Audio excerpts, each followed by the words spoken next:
आज मैं लेकर के आया हूँ क्लास 10 CBSE का chapter the sermon at Banaras. The sermon at Banaras. Okay friends, तो आज हम लोग इसके PDF को स्टडी करेंगे लाइन बाय लाइन। इसका एक्सप्लेनेशन मैं आपको प्रोवाइड करूँगा। फाइन, तो चलिए दोस्तों स्टार्ट करते हैं विदाउट वेस्टिंग आवर टाइम।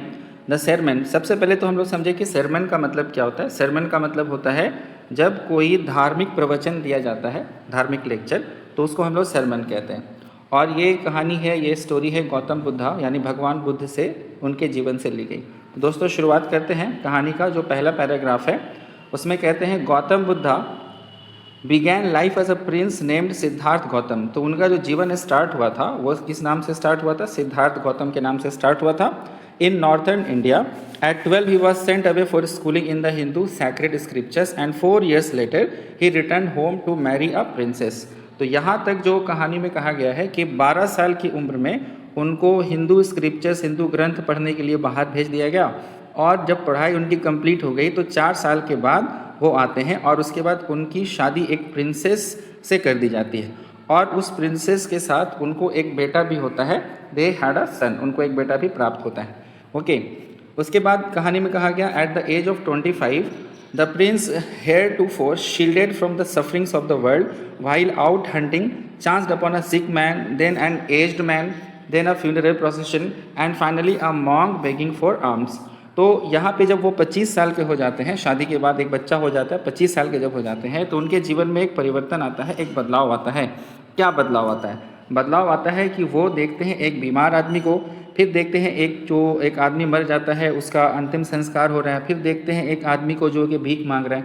तो दुनिया के इन दुखों को जब वो देखते हैं तो उनके दिल में बहुत सारे सवाल उठते हैं, बहुत बेचैनी हो जाती है। उनको लगता है कुछ तो है जिनकी जानकारी मुझे नहीं है, मुझे यह जानना है संसार में इतना दुख क्यों है। उसके बाद राइटर कहते हैं this sights so moved him that he at once went out into the world to seek enlightenment.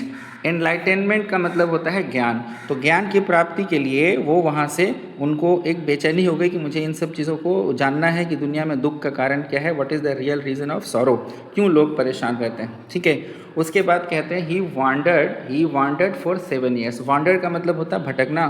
तो वो ज्ञान की तलाश में इधर उधर भटके 7 सालों तक वो इधर उधर घूमते रहे, अपना सुख वाला जीवन, पारिवारिक जीवन छोड़ करके। उसके बाद क्या होता है? कहते हैं he wandered for 7 years and finally sat down under a peepal tree. तो एक पीपल का पेड़ था, पीपल के पेड़ के पास वो पहुंचते हैं। वेयर ही वाउड का मतलब क्या होता है? शपथ लेना। तो वहाँ पे वो शपथ लेते हैं पीपल के पेड़ के नीचे, अंटिल एनलाइटनमेंट केम, कि वो वहीं पे रुकेंगे जब तक उनको ज्ञान की प्राप्ति नहीं हो जाती है। ये वही पेड़ है जो कि बिहार के बोध गया में है। ओके, और उसके बाद राइटर कहते हैं enlightenment after 7 days he rename the tree the Bodhi tree. तो जब उनको ज्ञान की प्राप्ति हो गई तो उसके 7 दिनों के बाद उस पेड़ का नाम उन्होंने क्या रख दिया? बोधि ट्री। बोधि का मतलब विजडम यानी बुद्धि होता है, एंड इसको हम लोग ट्री ऑफ विजडम भी कहते हैं। And began to teach and to share his new understandings. तो वहीं पे वो अपने ज्ञान को लोगों के साथ बांटने लगे, जो उनका नज़रिया था, नई समझ थी। At that point he became known as the Buddha. तो वहीं से लोग उनको बुद्धा कहने लगे। बुद्धा का मतलब होता है द अवेकेंड और द एनलाइटनमेंट, जिसको ज्ञान की प्राप्ति हो चुकी है। अब बुद्धा यहाँ पे कहा गया the Buddha preached his first sermon। पहला sermon उन्होंने कहा दिया सिटी ऑफ बनारस में, most Holi of the dipping places on the river Ganges. जैसे कि बनारस को धार्मिक स्थल कहा जाता है, हिंदू धर्म में बहुत महत्व है, वहाँ पे लोग गंगा में स्नान करने जाते हैं। तो वही गंगा घाट के किनारे वो अपना पहला लेक्चर देते हैं। And it reflects the Buddha's wisdom about one inscrutable kind of suffering. तो दुनिया में मानव जाति को जो दुख है, उस दुख का क्या कारण है, इससे ये जुड़ा हुआ है। अब इसी लेक्चर से जुड़ा हुआ एक छोटा सा कहानी है इस चैप्टर में। ये जो कहानी है एक महिला की, एक लेडी की, कीसा गोतामी नाम है। तो कीसा Gotami had only 1 son। कीसा Gotami को एक बेटा रहता है एंड ही डाइड, वो भी मर जाता है। तो उसके दुख में वो इतना परेशान होती है, इतना रोती है कि वो मानने के लिए तैयार ही नहीं कि उसका बेटा मर गया। तो वो क्या करती है? दवाई मांगने के लिए जाती है अपने सारे नेबर्स के पास। देखिए क्या कहती है, then for medicine and the people said she has lost her senses, the boy is dead. तो अपने पड़ोसियों के पास जाती है, हर दरवाजे भटकती है, कहती है कि मेरा बच्चा बीमार है, इसके लिए दवा दे दो। सारे लोग कहते हैं यह पागल हो गई है, इसको पता ही नहीं कि इसका बेटा मर चुका है। तो बेटा तो मर चुका है बट उस बात को वो एक्सेप्ट करने के लिए तैयार नहीं है। तभी क्या होता है, एट लेंथ कुछ समय के बाद Kisa Gotami met a man who replied to her request, एक आदमी उस लेडी किसा गोतामी को मिलता है और वो कहता है I can not give the medicine, मैं मेडिसिन तो नहीं दे सकता, but I know a physician who can, और मुझे पता है वो फिजिशियन, वो डॉक्टर जो तुमको इसकी दवा बता सकता है। बस अब क्या था, वो महिला बहुत खुश होती है और वो कहती है and the girl said pray tell me sir who is it, कौन वो आदमी है, कौन मेरे बेटे का इलाज कर सकता है। एंड द मैन रिप्लाइड, वो आदमी कहता है गो टू सक्या मुनि द बुद्धा, तो कहाँ जाने के लिए बोला जाता है, बुद्धा के पास। वो आदमी कहता है तुम बुद्धा के पास चले जाओ, वो तुम्हारे बेटा को उसका इलाज कर सकता है। अब किसा गोतामी के पास क्या था, वो दौड़ती भागती बुद्धा के पास पहुंचती है और बुद्धा जब उसकी बात को सुनते हैं तो क्या कहते हैं, बुद्धा कहते हैं I want a handful of mustard seed, मुझे सरसों के कुछ बीज चाहिए, वो तुम मुझे ला करके दे दो, बस इतना काम करो। तो वो महिला बहुत खुश हो जाती है, था ये तो बहुत छोटा सा काम है, मैं कर दूंगी। लेकिन उन्होंने उसके साथ एक कंडीशन रख दिया। गौतम बुद्ध ने क्या कहा, the mustard seed must be taken from a house where no one has lost a child, husband, parent और फ्रेंड। मतलब वो एक बीज ऐसे घर से लाना है जहाँ किसी की मृत्यु नहीं हो, कोई मरा नहीं हो, ना ही कोई बच्चा मरा हो, ना कोई पति मरा हो, ना किसी के माता पिता की मृत्यु, ना कोई दोस्त, ऐसे घर से ही तुमको बीज लेकर के आना है। तो किसा गोतामी वो अपने बेटा को जिंदा करना चाहती थी, वो चल पड़ती है ऐसे घर की तलाश में। तो जैसे वो बीज मांगती है तो सब लोग कहते हैं हाँ ये ले लो, बीज ले लो, हेयर इज़ मस्टर्ड सीड, बीज ले लो। लेकिन जब वो जैसे पूछती है कि क्या तुम्हारे परिवार में किसी की मृत्यु हुई है कि नहीं, ओके, तो क्या कहती है, father brother die in your family, तो हर लोग कहते हैं नहीं भाई हमारे यहाँ पिता की मृत्यु हो गई है, तो हमारे यहाँ माँ मर गई है। तो कोई ना कोई जो है हर परिवार में मरा हुआ होता है, ऐसा कोई परिवार उसको नहीं मिलता जिस परिवार में कोई मरा ही ना हो। किसा Gotami became very and hopeless, अब किसा गोतामी जो है बहुत होपलेस, नाउमीद हो जाती है। And sat down at the way side watching the light of the city, दिन भर भटकते भटकते वह शाम में कहाँ चली जाती है, किनारे, नदी के किनारे, और वहाँ पे देखती है कि पूरे शहर में बत्ती है, लाइट जल रही है। धीरे धीरे जैसे जैसे अंधेरा होने लगता है सारी बत्तियाँ बुझ जाती हैं। तो उस लाइट को जब वो महिला देखती है किसा गोतामी की किस तरह के तरीके से लाइट कभी तेज़ होती है, फिर रात में जो है सारी बत्तियां बुझ जाती हैं, चारों तरफ अंधेरा छा जाता है, तब उसको समझ में आता है कि लाइफ भी इसी तरह से है, हम लोग ज़िंदा होते हैं और एक दिन हम लोग मर जाते हैं, तो अंधेरा छा जाता है। और वो क्या कहती है, देखिए वो जब लेडी को ये बात समझ में आता है तो वो कहती है हाउ सेल्फिश आई एम, मैं कितनी स्वार्थी हूँ। Death is common to all, death तो सबको आना है। Yet in this valley of desolation there is a path that leads him to immortality who has surrendered all selfishness. अब यहाँ पे उसको समझ में आता है कि मैं बहुत सेल्फिश हूँ और मरना तो सबको है एक ना एक दिन, तो मुझे इस बात को स्वीकार कर लेना चाहिए। द बुद्धा सेड, अब बुद्धा कहते हैं, देखिए बुद्धा का कहना क्या है, ये प्रीचिंग बड़ा इंपॉर्टेंट है। The life of mortals in this world is troubled, जो लोग यहाँ पे हैं जिंदा उनके लाइफ में परेशानियाँ आएंगी। एंड कम्बाइंड विथ पेन, दुख तो होगा ही होगा, बिना दुख के कोई इंसान इस धरती पे हो ही नहीं सकता है।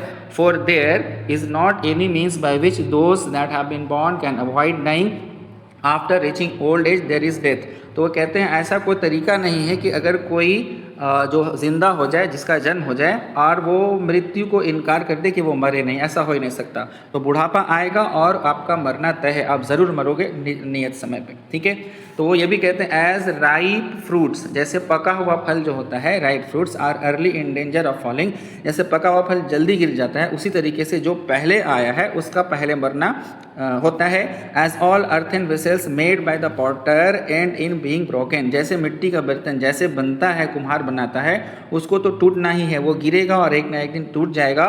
So is the life of मॉर्टल, और इसी तरीके से हमारा लाइफ है, हमारी ज़िंदगी है, बोथ यंग एंड एडल्ट, जवान हो या बूढ़ा हो, both those who are fools, चाहे वो बेवकूफ़ हो, and those who are wise, चाहे वो कितना ही चालाक चतुर क्यों ना हो, मरना सभी को है। All are subject to death, मरना ही है भाई, मौत आनी है। अब वो कहते हैं of those who overcome by death depart from life, a father can not save his son, एक पिता अपने बेटे को बचा नहीं सकता है। नॉर किन्समैन देयर रिलेशंस, ना ही आप अपने सगे संबंधियों को बचा सकते हैं। मार्क कीजिए, इस बात को नोट कर लीजिए। और वो कहते हैं while relatives are looking on and lamenting deeply, one by one mortals are carried off like an ox that is led to the slaughter। तो कहते हैं आपके पड़ोसी, आपके रिश्तेदार रोते रहेंगे और धीरे धीरे एक के बाद एक इस धरती से उठते रहेंगे। So the world is afflicted with death and decay, death होगा, डिके होगा।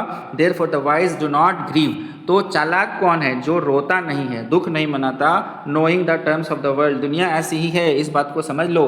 और गौतम बुद्ध की नज़र में चालाक और चतुर वो है जो कभी दुखी नहीं होता, इन सब चीज़ों से ऊपर होता है। Not from weeping not from grieving will any one obtain peace of mind. तो गौतम बुद्ध कहते हैं ना ही रोने से और ना ही किसी तरीके का शोक मनाने से आपको दिमाग की शांति मिलने वाली है। ऑन द कॉन्ट्रेरी, इसके विपरीत, this pain will be the greater and his body will suffer. आप जितना रोओगे आपके बॉडी को, आपके शरीर को उतना ही दुख होगा। He will make himself sick and pale, और धीरे धीरे रोते रोते आप बीमार पड़ जाओगे, आप फीके पड़ जाओगे, आप पीले पड़ जाओगे। Yet the dead are not saved by his lamentation, और आपके इस रोने चीत्कार करने से कोई मरा हुआ मुर्दा जिंदा नहीं हो सकता। एंड कंप्लेंट एंड ग्रीफ, चाहे आप कहीं भी शिकायत कर लो, कहीं भी दुख जता दो, कोई इसको बदल नहीं सकता। He who has drawn out the arrow and has become composed will obtain peace of mind। तो जो इस बात को समझ चुका है कि तीर एक बार जो निकल गई तो वो वापस नहीं आ सकती, तो जो कंपोज हो चुका है, शांत हो चुका है, उसी को पीस ऑफ माइंड यानी दिमाग की शांति मिलेगी। He who has overcome all sorrow, जो सारे दुख से ऊपर हो चुका है, will become free from sorrow and be blessed. तो गौतम बुद्ध लास्ट में लेसन देते हैं, अगर आपको ब्लेस्ड होना है, आशीर्वाद चाहिए, सुखी होना है, मन की शांति, तो संसार के इन दुखों से आप ऊपर उठ जाओ, तभी आपको मोक्ष की प्राप्ति हो सकती है। तो दोस्तों ये कहानी थी गौतम बुद्ध की, चैप्टर का नाम सरमन एट बनारस। उम्मीद करता हूँ ये वीडियो आपको पसंद आया होगा। मिलते हैं अगले वीडियो में, तब तक के लिए टेक केयर, गुड बाय।